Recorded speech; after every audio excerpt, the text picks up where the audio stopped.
Thanks, guys. Here with Browns head coach Freddie Kitchens. And Coach, before we get into the big win over the Steelers, obviously the ugly incident at the end of the game with Myles Garrett, suspension handed down by the NFL. And I know you've weighed in on it, but again, just what are your thoughts on what happened and what Myles needs to do to be a part of this organization? Well, of course, we don't want that any part of our game. Myles doesn't want to be associated with that. That's not who Myles is. That's not who he's shown to be. And that's not who the organization is. So we've got to accept what they gave Myles as a suspension. It hurts us all. It hurts us as a team, organization. It hurts Myles. So we're going to move on from it and learn from it.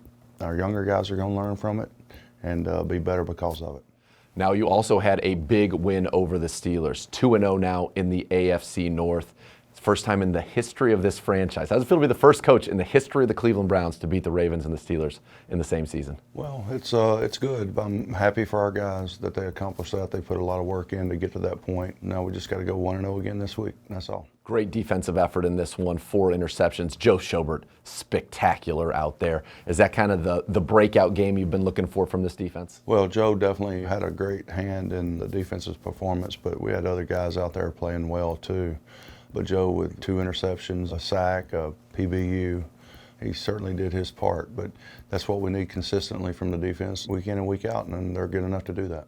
It generated the takeaways. Now 3 straight games for this offense without a turnover, something you've really stressed. And they came through against the Steelers team that really had been taking it away. What did you see from your offense in that win? Well, we identified how Pittsburgh had been successful with the takeaways, the sacks, and things of that nature, and they haven't turned the ball over.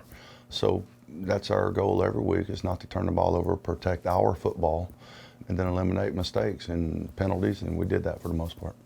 You started the game again, first drive, right down the field, touchdown. That's kind of becoming a theme. Last 3 home games, first drive, right down the field. What is it about those opening drives that you guys are having so much success? Well, our guys are doing a good job of executing what they're supposed to do, and when they execute, we usually score. So it's pretty simple.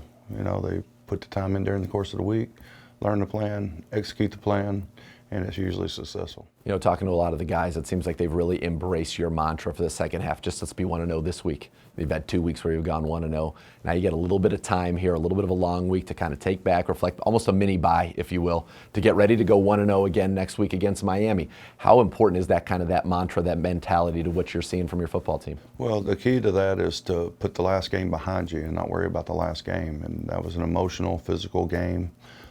So we need to put that behind us now, just like we did the previous week, and just start over and start our preparation remains the same. Everything remains constant during the course of the week, and then you go out and execute, and you're usually successful. Coach, I really think you handled an incredibly difficult week with tremendous class and really represented this organization well. So congratulations on that, and more importantly, congratulations on the victory. Enjoy this weekend and getting back to work, getting ready to go 1-0 again next week against the Dolphins. All right, thank you, Nathan.